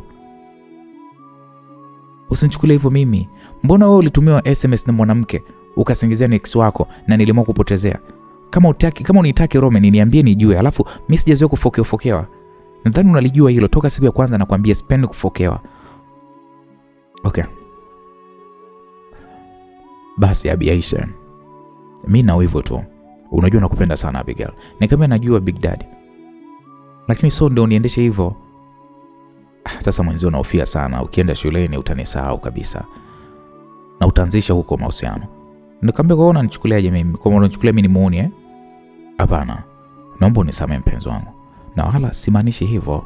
Mimi nakupenda sana na nakuamini, ila naomba basi angalau tufanye mara moja tu. Kwa hiyo iko ndicho ulichoniitia unataka tufanye, si maana yake? Si tulikubaliana lakini mimi na wewe. Mpaka nimalize masomo ya A level ama? Najua tulikubaliana hivyo, but ni mara moja tu. Mimi sidhani kama itakuwa ni shida endapo tukifanya tu mara moja. Roman, mimi naogopa. No, usiogope Abi wangu, usiogope. Alafu pia I'm sorry kwamba nimekufokea.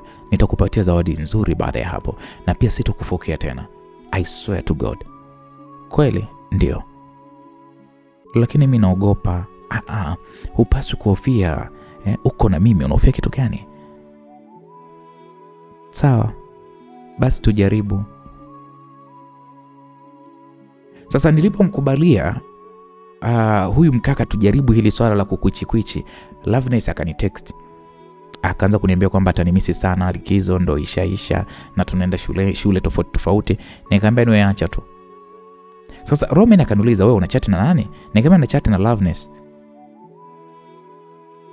Ila kwani haunaga rafiki mwingine zaidi yake? Hata mimi hata sijapendezwa naye rafiki yako. Nikamwambia mimi sina bwana rafiki kwa kweli. Huyo mimi ndo best friend wangu, labda niwe Laus. Na pia japo shuleni pia nilikuwa sijamzoea sana. Sasa hivi itabidi nimzoee maana kashakuwa wifi yangu. Okay sawa basi acha basi. Hiyo simu iache basi kwanza. Nataka tuongelee mustakabali wa penzi letu. Na pia nikuingiza kwenye ulimwengu wa kiutu uzima. Maana unaona bado una utoto sana. Nikamwambia utu uzima upi ambao unazungumzia? Nataka nikufundishe nini maana ya mapenzi. Nikamwambia mimi naogopa. Usiogope kipenzi changu. Hebu nisikilize basi, usiogope. Roman, nafahamu kwamba unanidanganya. Hapana, sio kweli. Yaani kwa nini kudanganya sasa? Okay. Sawa. Mimi nimekubali kupoteza usichana wangu kwa ajili yako. Lakini naomba usije kuniacha. No, mimi siwezi kufanya hivyo. Mimi nakupenda sana. Nikamwambia nakupenda sana pia. Nakupenda na mimi. Kwani wewe uko tayari mimi nikoe? Ndio, siwezi kukukatalia kitu. Wewe ndo mwanaume unanipenda kwa dhati. Asante sana mpenzi wangu. Hapo akanishika kifoni kwangu. Akaniuliza mbona mapigo yako ya moyo yanadunda sana? Kiukweli msikilizaji, nilikuwa naogopa, lakini akaniambia just relax mpenzi wangu. Nitafanya uenjoy na sio kukuumiza. Nikamwambia mimi naogopa. Akaniambia no. Usiogope. Kiukweli niliamua kukubali tu, ila alichonifanyia ile siku nyie. Tulipokuja kumaliza nikamwambia sasa mimi narudi vipi nyumbani? Nitakupeleka Abi. Alafu naomba unisamehe sana. Na ukae ukijua nakupenda sana, maana sijategemea mimi kuwa ndo mwanaume wako wa kwanza kwenye maisha yako. Kwa hiyo uliniona mimi kama vile nikiruka njia, sio maana uliniona mimi sijatulia, si ndio? Hapana, sijamaanisha hivyo. Naomba uende ukasome sana na ukumbuke kwamba kuna mwanaume anakupenda sana. Usije ukaniumiza Abi. Na wewe hutanisaliti huku nyuma. Ndio, mimi siwezi kukusaliti. Mimi ndo mwanaume pekee kwenye hii dunia nisiye cheat. Hakuna mwanaume asiye cheat, lakini mimi pekee ndo si cheat. Nimejitoa kuvumilia kwako na nitabaki kwa kwako. Msikilizaji, basi jioni Roman akanirudisha nyumbani. Akaniacha getini, mimi nikaingia. Nashukuru Mungu nyumbani hawakugundua, ila nilidanganya kwamba naumwa tumbo. Roman aliendelea kunijulia hali na kuniomba nisimchukie. Nilipomwambia Loveness akaniambia pole sana, ila mara ya pili ukifanya hautaumia. Nikasema kweli? Akaniambia ndio ikogo hivyo siku zote. Nikamwambia hivyo nadhani mimi nitarudia tena. Nisije kupata mimba mie. Hapa kwenye kwanza nina wasiwasi isije ikawa imenasa. Loveness akaniambia wewe nawe jamani, mimba gani siku moja? Basi ngoja tuone kama hutorudia. Kwa Loveness alizungumza hivyo kama kinafiki vikawa ananicheka.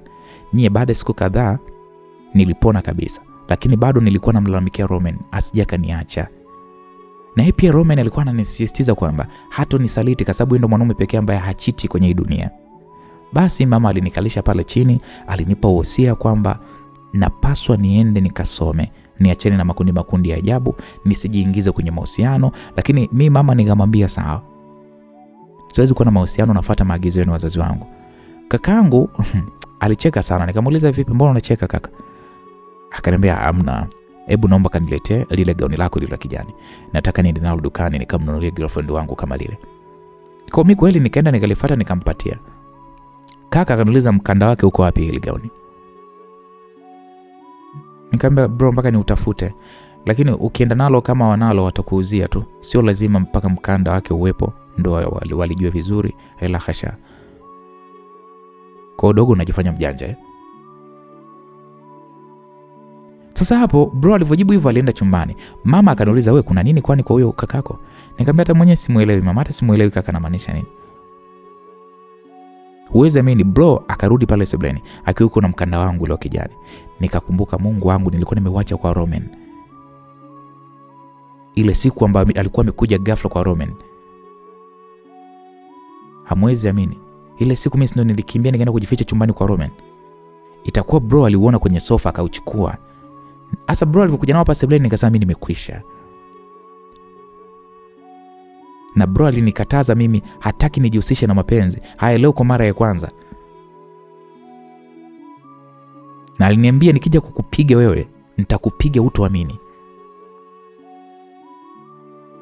Mpaka hapo nilitambua kakangu hawezi kunisamehe kwa hili lese.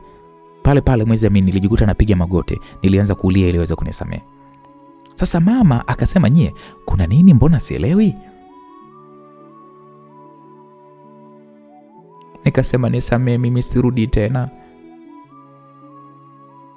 Mama akasema wewe unaomba msamaha nini? Sasa hapo kaka ndo akaingilia kati akasema mama, huyu mwanao tayari anajihusisha na mahusiano. Yaani mjiandae tu muda wote na saa yote mnaletewa mimba humu ndani. Mama akaniambia wewe Abi, hebu nieleze vizuri na wewe. Abi umefikia hiyo hatua? Nini ambacho unanyima humu ndani mwanangu? Kwa hiyo unataka kunidhalilisha mimi mama yako, si ndio maana yake? Hapo msikilizaji, mimi nilikuwa nalia tu. Sasa kaka akasema mama, hebu huyu niachie mimi. Huyu anayetembea naye mimi namjua vizuri tu. Ni nani tena? Mama subiri. Nimemwambia aje, hivyo akifika tu hapa mama utamwona. Abi wewe mtoto mshenzi wewe. Nilikuamini nikaona unajielewa, kumbe wewe kichwani humo hamnazo, si ndio? Sasa wakati mama ananisema, Rome alifika akagonga pale hodi. Alikuta mimi ninalia. Rome akamuuliza kaka kwamba kuna nini? Brangu akasema unauliza kuna nini? Yeye unataka kuniharibia mdogo wangu maana sio manake. Mbona sijategemea kabisa unaweza kunifanyia kitu kama hiko Roman. Sasa mama ilibidi aingilie kati akasema kwani ndo huyu anayetembea na Abi? Ndio mama, ni yeye huyu ni rafiki yangu kipenzi, lakini kumbe ni nyoka tu mama. Huyu rafiki yangu mimi ni nyoka. Sasa hapo Roman akaanza sasa kusema kwamba rafiki yangu bana, naomba unisamehe sana. Kiukweli mimi nampenda sana Abigail. Na sipo hapa kumharibia maisha yake. Wasikiliza mwanangu. naomba unyamaze. Tena kuanzia leo urafiki wetu unaishia hapa hapa. Yaani sitaki kabisa ujihusishe na familia yangu hata kidogo. Yaani achana na hii familia, na ukiendelea na mdogo wangu nitakushtaki kwa kutembea na mwanafunzi. Sasa Roman akawa anaendelea kukazia ya kwamba ananipenda, akawa anasema hapana bwana, rafiki yangu mimi nampenda sana. Na mimi nikakazia, nikasema kaka, mimi nampenda Roman tena sana. Mbona tu unatembea na Loveness ambaye ni mwanafunzi pia? Sasa niliposema hivyo bro wangu alimind vibaya mno. Akasema unasemaje wewe? Unafanya ujinga afu nikuchekee. Haisee, siwezi, nitasimamia hili swala mpaka utaniona mimi ni mbaya. Hapo weza mimi msikilizaji, niliondoka nikaenda chumbani nikajifungia nikaanza kulia. Huko sebleni sasa, Roman alifukuzwa kabisa. Mimi nikanyang'anywa na simu na nikaambiwa kwamba siruhusiwi kutoka kabisa mpaka pale nitakapopelekwa shuleni. Na hatimaye siku zikaenda, ikafika siku ambayo inatakiwa niende shuleni, lakini sikupata nafasi ya kumwaga mpenzi wangu. Sikuwa na simu wala namna ya kuweza kutoka kwenda kuonana naye. Kakangu alinipeleka kuripoti shuleni na alinihusia nikasome, niache michezo ya kutaka mahusiano. Mimi nilimnyamazia tu kimya, maana nilikuwa nimemnunia vibaya mno. Akaniambia eti najua kununa na kuzira ni kawaida yako. Endelea tu kununa na kuzira, lakini ukweli ndio huo. Sitaki kujihusisha na mambo ya mapenzi. Kwa aliniacha shuleni na yaka ondoka zake. Mimi nikaanza masomo nikiwa sina hata rafiki, yaani nilikuwa nimpweke vibaya mno. Nilikuwa namkumbuka sana Roman. Sijui atakuwa na mwanamke mwingine huko, lakini kiukweli niliumia sana. Roman ni mwanaume ambaye alinionyesha kunikubali, japo nilikuwa nimemuelewa vibaya, lakini aliamua kuweza kunikubali hivyo hivyo. Alinipa ahadi nyingi ambazo sijui kama zitatimia. Hatimaye nilijitahidi kuzingatia kile kilichonipeleka shuleni. Japokuwa wanafunzi wenzangu walionyesha nia kunitaka kimapenzi, lakini mimi sikutaka kabisa. Nilituliza ahadi yangu kwa Roman. Ilifika wakati wa likizo nikarudi nyumbani, lakini bado sikupewa simu, na nilijaribu kuomba nyumbani ruhusa niende japo kutembea. Kakangu akasema kwamba niende. Nilifurahi sana. Break ya kwanza ilikuwa ni kwa Roman. Bad luck. Nilikuta hayupo. Nikamkuta mdada. Roho ilinifurukuta, wivu ulinitawala. Nikasema, Roman ameshapata mrithi wangu. Huwezi mimi, yule dada alinikaribisha. Akaniambia karibu mdogo wangu, nikamwambia asante. Nikusaidie nini? Nikamwambia namuulizia kaka mmoja anaitwa Roman. Akaniambia hayupo, ameenda kazini, ameenda kozi. Labda kama una namba yake umtafute, japo yupo busy sana na upatikanaji wake ni wa shida mno. Nikasema mimi sina simu na ndio maana nimekuja. Kwani wewe ni nani yake dadangu? Mimi ni dada yake tu. Binamu hapa na mlindiaga nyumba yake. Tunaambia okay sawa, nashukuru dada. Basi ukiongea naye mwambie kwamba nimemmisi sana na konda kwa ajili yake. Basi sawa, nikiongea naye nitamwambia. Nikamwambia nashukuru sana dadangu, naomba mimi niende. Akasema haya, karibu tena. Kwa mimi hapo nikaondoka, lakini nilikuwa na huzuni sana ya kukosa kuonana na Roman. Na yule dada yake sasa hata sijamtajia jina langu nyie. Mungu wangu. Sasa atajua mimi ni nani? Niliporudi nyumbani kwa kakangu aliniuliza kama nina shida gani, kwa sababu nilirudi nikiwa niko na huzuni. Nikamwambia kaka, naomba umpigie Roman niongee naye. Huyo mtu mbona hata namba zake sina? Kwa ndo ulienda kwake sina manake? Singeniuliza nikwambie tu ya kwamba ameenda kozi na hata usingesumbuka. Nikamwambia kwani kaka, Roman anakosa gani? Au ni muhuni? Basi niambie kakangu nijue, mimi nampenda. Adogo naona heshima inashuka sasa Habari zozo mpuzi mimi usiniulize na kwa. Yaani kabisa usizungumze mbele yangu. Bro aliponiambia hivyo, unajua nililia mimi mwenyewe. Nilikuwa na hasira vibaya mno. Nikawa kila ninachokifanya nakiona kama vile akinogi, TV kama inakera, game kama linaboa, muziki kama unanipigia makelele. Kwa nikaamua kurudi kule kwa Roman, nijue kama aliongeaga na dada yake. Akaniambia kwamba alipiga na Roman amesema kwamba eti amenimisi zaidi. Mie abi wake. Na kabla likizo haijaisha nije kwa dada yake hapa, atanipatia hela ninunue simu. Niwe naitumia huko shuleni kuwasiliana naye, japo hata kwa siri siri. Kwa nilipopata hiyo taarifa kutoka kwa binamu yake ambaye ni dada yake, nilijisikia faraja kidogo, nikaona kama vile Roman bado ananijali. Likizo ilipofika mwishoni, nilienda kwa dada yake na huyo Roman, akanipa hela ambayo alikuwa ametumiwa na Roman. Nilinunua simu na mahitaji mengine na kisha nikarudi nyumbani. Nilimkuta pale kaka na wazazi wako pale, wakaniambia nitoe vitu vyote nilivyokuwa nimevinunua ili wapate kuviona. Mimi nilikataa. Kakangu akachukua mfuko kwa lazima, akautoa vitu vyote. Akaniuliza na hii simu? Bana, simu ilionekana. Kaka pale akasema, simu namuona mtoto wenu. Tumemnyang'anya simu, kanunua simu nyingine. Kutuonesha kwamba jinsi gani alivyokuwa ameshindikana. Mama akaniambia, Abigail, umefikia hatua hii mwanangu?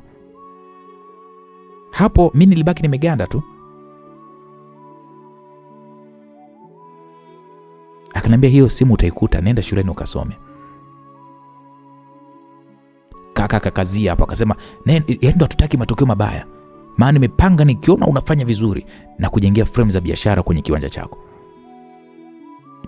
Mimi hapo nikawaza kuhusu Roman. Wao wananiambia habari za maframe.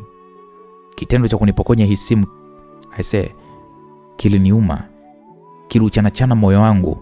Hivi mimi nimewakosea kipi hasa? Nimewakosea nini? Sasa ili nilazimu kurudi shuleni tena kwa ajili ya kuendelea na masomo. Wazazi wangu nilitokea kuwachukia, niliona kama vile wananionea wivu kwa jinsi ambavyo wamenibadilikia. Basi siku moja nilimuona mwanafunzi mwenzangu ana simu. Ilibidi nijaribu kumuomba. Aliniazima, nilimtafuta Roman na nikamwambia kila kitu kilichokuwa kimetokea. Akaniambia wazazi wangu wapo sawa, yani wako sahihi, kwa mimi natakiwa nisome na nijitahidi kutunza ahadi zetu. Nikaona naye ana nini huyu? Lakini anawatetea wazazi au hanipendi tena. Kwa hiyo nikaendelea kusoma. Nisiwekee sana vitu moyoni bure, mwisho wa siku likaja kunikuta la kunikuta. Kwa likizo ilipofika tena nikarudi nyumbani. Nilijaribu kuiomba ile simu yangu wakanipa, lakini ndo stock nje. Kwa nikawa nawasiliana na Roman pamoja na rafiki yangu Loveness. Naye pia nilimmisi sana kumuona kusema ule kweli. Lakini sasa ndo inashindikana, nimezuiwa nisitoke. Mama akaniambia unatakiwa ujifunze kupika, maana umeshafikia umri wa kujua kupika. Nikamwambia mama, mimi siwezi. Na mbona hujaniambia tangu zamani? Kwa hiyo wewe ukiolewa mumeo atampikia nani? Nikamwambia mama, hoteli sizipo. Maskini we binti. Hivi hujui unachokijibu Unadhani hata huyo Roman ataoa mwanamke wa hivyo? Atakuchezea tu, mwisho siku atakuacha. Sasa mama aliponiambia hivyo niliumia sana. Yaani ndo wananitabiria hayo kweli? Wakati mimi ni wao wenyewe. Na wao wenyewe ndo walioacha kunifundisha mimi tangu mapema. Ilitakiwa nifundishe basi mapema. Kwa mimi niliendelea kuwasiliana na Roman. Wakati mwingine nilikuwa naona naye kwa siri sana, maana kakaangu alikuwaga hataki kusikia kuhusu Roman. Nikasema huyu kakaangu anamjua Roman tabia zake, hivyo anajua wazi kwamba huyu Roman mimi ananifai. Lakini sasa mbona bro niambii? Kwa mimi nikaendelea kukaza tufuvu kumngangania Roman. Na penzi ndo limekolea, ananipenda, ananidekeza na kwenye 6 kwa 6 ndo ananiua kabisa nyewe mkaka. Kwa niliendelea kusoma. Nilipomaliza form 6 nikajiandaa na chuo. Wazazi wangu walinikalisha kikao na wakaniuliza bado nina msimamo wa kuwa na Roman au nitafutia mchumba. Nikasema mimi na Roman mpaka kiama. Basi kama ndo hivyo unapinga kauli za wazazi wako, tunakuacha uende ukajifunze na maisha. Nikasema kivipi? Ukusanye vitu vyako uende nyumbani kwa huyo Roman. Nikasema wazazi wangu, lakini hapa ndo kwetu na bado mimi ni mtoto wenu na nahitaji malezi yenu, tena nina matarajio ya kwenda chuo. Wakasema si tumeshia hapa. Nikasema kaka hadi wewe? Akasema mimi ndo toka zamani yani. Mbona nishakukataa ulivyoamua tu kutokusikiliza maneno yangu. Nikasema mbona Roman hana kosa lolote, ni mtu mzuri tu kwangu. Ndo uende sasa ukaishi naye. Si mtu mzuri, nenda kaishi naye. Nye walinifukuza nyumbani. Alafu sijui kosa ni nini. Yaani kosa ni kumpenda mtu au nini? Yaani kawa sielewi. Kwa nilitoka nikaelekea kwa Roman kumwambia juu ya haya yanonisibu. Sijui wazazi wangu nani kawaroga. Yaani wamechange, wamebadilika pasipota sababu ya msingi. Mbona mimi nimemaliza shule vizuri na sijawaletea mimba wala kesi yoyote ile? Sasa nini kinawafanya wawe hivyo? Wamezoea kunidekeza. Sasa nani ataniweza mimi kama wao wamenisusa hivyo jamani? Roman si mtu baki tu huyu kwangu. Kiukweli niliwaza sana pasipo kupata majibu. Au kisa sijui kufanya kazi. Lakini sio kosa langu, wao ndio wenye makosa kwa sababu walikuwa wanifundisha. Jamani, nilivurugwa kusema ule ukweli. Nilipofika nyumbani kwa Roman, nilimwambia ukweli kwamba Roman, mimi nimefukuzwa nyumbani na wazazi wangu kisa wewe. Na hapa nilipo sielewi nini cha kufanya. Nisamehe sana. Abi, naomba unisamehe. Lakini nilisema wewe ni jukumu langu. Hivyo hilo mimi hata alinishtui. Kwa hiyo uko tayari kukaa na mimi? Bila shaka. Asante sana. Au naomba uende kuniombea radhi kwa wazazi wangu. Wanisamehe. Japokuwa mimi sijawakosea kitu, ila tu nimewajibu vile ambavyo wao wanaona hawajapendezwa na majibu yangu. Nisikilize Abigail. Tutaenda kuongea na wazazi wako. Lakini pia ukikaa hapa hakuna tatizo, na nitaongea na wazazi wangu, wataenda kuongea na wazazi wako pia. Nadhani wataelewa tu. Okay. Sawa, ngoja basi tuone. Hebu naomba uwe na furaha basi, sawa? Abi, mimi nakupenda sana. Na nadhani unajua kwa nakupenda. Nakupenda pia Roman. You are so gentleman. Nilijua baada ya wazazi wangu kunitimua nyumbani na wewe utanikataa. Hapana, siwezi kufanya hivyo. Na usijali kabisa. Unajua nimesikia mengi sana kuhusu wewe. Mimi nimefanya nini? Loveness alisema kwamba unanisaliti. Mimi? Loveness muongo. Alafu baby, hebu acha uongo. Loveness hawezi kusema hivyo yaani hawezi kukuambia maneno hayo. Eti Na vipi kuhusu mpenzi wako Jose? Jose? Mbona mimi sina mpenzi anaitwa Jose mimi? Mimi mpenzi wangu anaitwa Roman ambaye ndo wewe. Okay, sawa. Nikikwambia kaa mbali na Loveness, jitahidi kuwa mwelewa. Yeye aliniambia kwamba wewe unatoka na huyo Jose, na alinitumia mpaka picha ukiwa uko na huyo mwanaume. Kiukweli nimejitahidi tu kukaa kimya. Kwa naomba ukae mbali na Loveness. Na si ana date na kakako. Usikute anachochea ubaya kwenye mahusiano yetu. Binti gani ana tamaa? Anatembea na kakako ambaye ni rafiki yangu. Na kwangu ananitaka tena mimi. Hasa anataka nini tena wewe? Baby, sijakuelewa. Yaani Loveness anakutaka wewe? Na mbona huyo Jose mimi wala sina mahusiano naye? Nilimzoea tu kwa kuwa ni mtoto wa aunti yake tangu zamani mno. Hebu naomba ujitenge na huyo Loveness. Sawa. Nafu nilikuwa nampa siri zangu nyingi ujue. Hapo nikapanga nimharibie kwa kakaangu. Yaani kwa kakaangu. Mimi kakaangu sinamjua na ana mke wake. Alafu Loveness kaingilia penzi la watu. Sasa mbona nitamueleza wifi yangu mwingine huyo? Wifi yangu mwingine anaitwa Sonia huyo. Na nikasema nitamueleza kila kitu. Yaani ngoja tu, siku ajichanganye kuja huku. Yaani nangoja, nilikuwa nangoja kwa hamu sana. Siku ambao wanaonana na kakangu ndo siku hiyo mimi ndo nakinukisha. Lakini uzuri ni kwamba Roman aliniambia kwamba nisijali, nijisikie nipo tu nyumbani kwa. Yaani pale nyumbani kwake nijifeel kama niko home. Akaniambia leo tunakula nini mama? Nikamwambia wale baby, lakini si unajua kwamba mimi sijui kupika. Nitapika mimi. Wewe unapaswa tu useme ambacho unakipenda kula. Mwezi kwa mimi. Roman alipika wale pamoja na samaki. Tulikula na nikamwambia baby, unapika vizuri sana. Naomba basi na mimi unifundishe ili siku ukiwa uko free nyumbani mimi niwe napika. Alina shida hilo, nitakufundisha kupika. Alafu mbona kupika wala hata sio kazi. Basi bwana, Roman alijaribu kutuma watu huko kwetu. Hakutaka kuishi na mimi pasipo maelewano mazuri na wazazi wangu. Wazazi wangu wakasema kwamba awe tu na amani. Wananijua mimi kwamba eti Roman hatoniweza. Hivyo hawataki kuchukua pesa za Roman. Sasa sijui wazazi wangu sijui, yani ghafla walikuwa wananiombea mabaya, yani niachike kwa Roman alafu nirudi nyumbani. Basi mimi nikapata nafasi ya kujiunga na chuo. Nilienda nyumbani kuwajulisha kwamba nimepata nafasi ya kujiunga na chuo. Kwanza wazazi hawakuepo. Nilimkuta yuko kaka tu. Bro akaniambia wazazi wamesafiri dogo. Nikamwambia wameenda wapi? Wewe jua tu hawapo. Hayo maswali mengine ya nini sasa? Nikamwambia wazazi wangu wanapaswa nijue, napaswa kuweza kujua wapi walipo. Wenyewe sasa ndo hawataki wajue, wewe ujue wako wapi. Nikasema wazazi wangu hawezi kufanya hivyo kwangu. Wadogo, hebu nenda bwana. Kajifunze tu maisha ni nini, sawa? Basi bwana nikaondoka kwa hasira. Na Loveness naye alikuja, tukawa tunasoma chuo kimoja. Yeye alikuwa anakaa hostel. Sikutaka hata kumzingua. Kwanza nilikuwa namlika kwanza tu timing. na mahusiano ya yeye na kakaangu yaliendelea vizuri tu. Kwa nikawa namlia timing, nikawa namsubiri wifi yangu Sonia arudi ndo nikichafue. Nikamwomba hela kaka, na kila nikimwomba hela ananinyima. Ananiambia kwamba hiyo hela ni mara 10 nimpe Loveness kuliko wewe cha ubishi. Nilikukataza kuingia kwenye mahusiano, lakini mwenyewe ukajiona kama vile ndo sifa. Asa bro alipokuwa ananipa haya maneno nikaona okay, ngoja tu nimpotezee.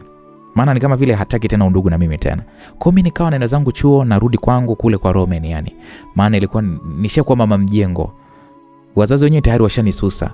Siku moja weekend Lucy, dada yake na Roman alikuja na rafiki zake. Nikawaza nani awapikie? Nilienda kumwamsha Roman apike, maana alikuwa amelala. Nikamwambia baby, mdogo wako Lucy amekuja na wageni na mimi ndo siwezi kuambia wapike wao wenyewe. Naomba unifichie basi aibu yangu. Mbona vingine unaweza? Nikamwambia vingine gani? Hebu bwana niache bwana. Nini sasa? Hebu ngoja kwanza nimjimwagie maji. Na kuja hebu tangulia tu jikoni. Niandalie tu vitu na kuja kupika. Nikamwambia okay sawa, ndo maana nakupenda Big Daddy. Kwa nilitoka pale nikaenda jikoni kwa ajili ya kumsubiri aje apike. Awapikie wageni wa watu maskini ya Mungu. Mimi kwa atakuwa ananituma tu kule jikoni, leta kisu, leta nyanya, leta kitunguu, leta chumvi, hivyo lakini sitopika. Baada ya muda alikuja. Akaanza pale kweli kupika chakula. Lucy tulikuwa tumemwacha sebuleni na wenzio walikuwa wanaangalia movie. Roman alianza kupika, mimi nampigisha tu story. Kidogo bana Lucy si akaja. Alipokuja akasema, kaka unapika wewe? Wewe Abi jamani unamwacha kakaangu ndo apike kweli?" Brock akamuuliza kwani kuna ubaya? Hapana, this is too much jamani, sijapenda. Kwa hiyo kama unampikisha hivi, si hadi nguo zako za nani atakuwa anakufulia? Hebu usilete ubisho bwana kwenye nyumba kakaangu bwana wewe. Lucy, hebu kuwa na heshima tafadhali. Hapa ni nyumbani kwangu. Usinipangie jinsi ya kuishi na mwanamke wangu. Sawa, msiseme na waangilia maisha yenu, endeleeni.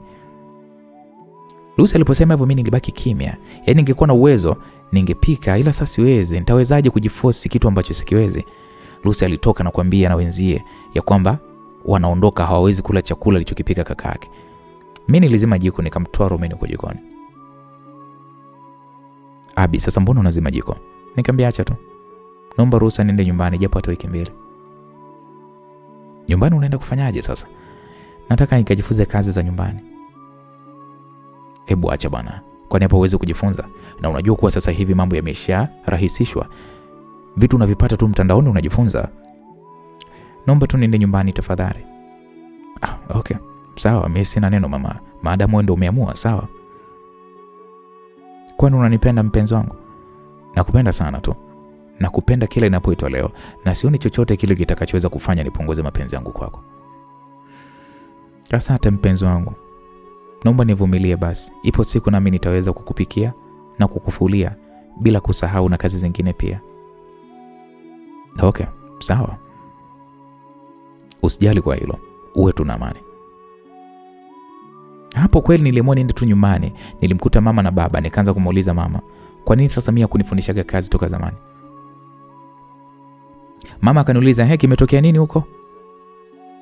Nikamwambia mdogo wake na Roman amenisema kwamba mimi sijui kupika. Hayo umeona sasa Si nilikwambia ukaleta madeko mengi. Mwanamke jiko mwanangu. Na tulijua wewe huko uwezi kukaa, utarudi tu. Nikamwambia wazazi wangu, "Kwa nini mliniruhusu niende kukaa kwa mwanaume?" Nimeamini kwamba wazazi wangu nyinyi mnipendi, ndio maana vitu vingi mkao hamnifundishi pia. Mwanangu, siku moja utagundua.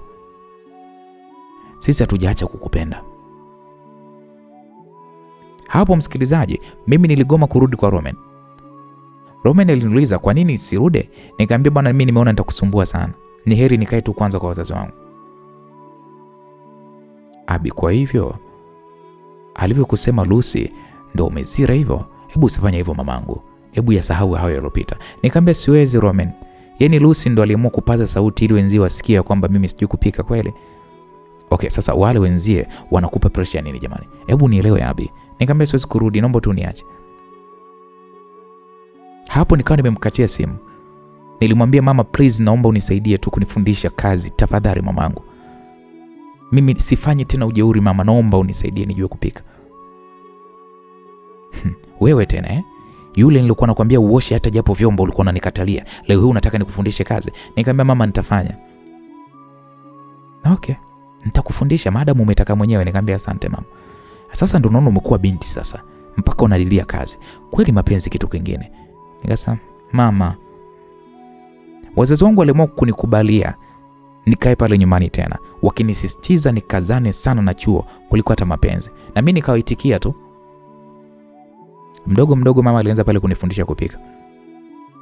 Jamani, nilikuwa na juhudi hatari ili niweze kujua faster. Nikasema mimi nikijua tu, mbona narudi kwa Roman na yani nitawa disappoint akili, yani watu waamini. Na Lucy nilikuwa nimemwekea kiporo nyao yule. Yaani mimi asinione mjinga, nilivyokuwa nimemnyamazia ile siku, ananisimanga na mimi mimi na kusimangwa vitu vile tofauti. Na wifi mbona utakufa?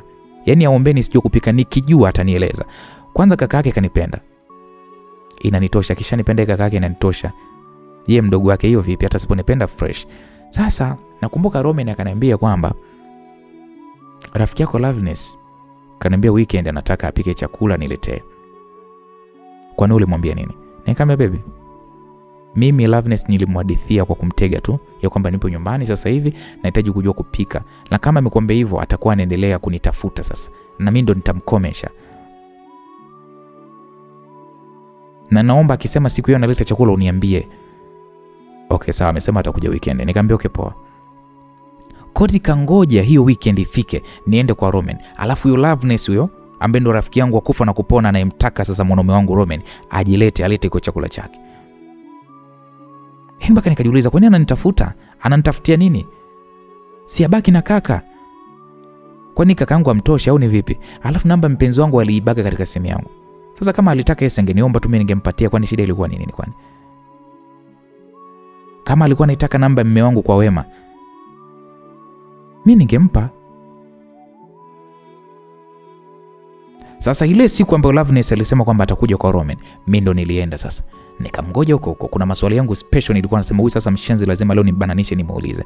Alafu pia Roman alisema kwamba niende, anataka nipeleke kwa mama yake nimuone. Roman alionyesha yuko serious ananipenda. Lakini achana na hayo, mimi nilikuwa namtaka huyo mshenzi Loveness, huyu rafiki yangu huyu ambaye ni mnafiki anatoka na kaka yangu, alafu still bado anamtaka mwanaume wangu Roman. Ndio nikawa namsubiri sasa aje nimuone, alafu tuzungumze vizuri mimi na yeye. Bana, mambo ni bulbul, mambo ni matamu kweli kweli. Bana, patawaka moto ndugu yangu. Hebu ngoja tuone katika sehemu ya pili, Loveness akishaenda nyumbani kwa Roman, alafu Papi Nivu anamkuta rafiki yake kipenzi wa kuitwa Abigail anamsubiri. Itakuwaje unadhani? Nini kitatokea? Bana, usikose katika sehemu ya pili, mzigo mtamu wa kuitwa Abigail. Mimi nilokusimulia naitwa Uncle J na upatikana Instagram na TikTok kwa jina hilo moja la Uncle J Simulizi. Bana, kwa sasa niseme asante na kwaheri.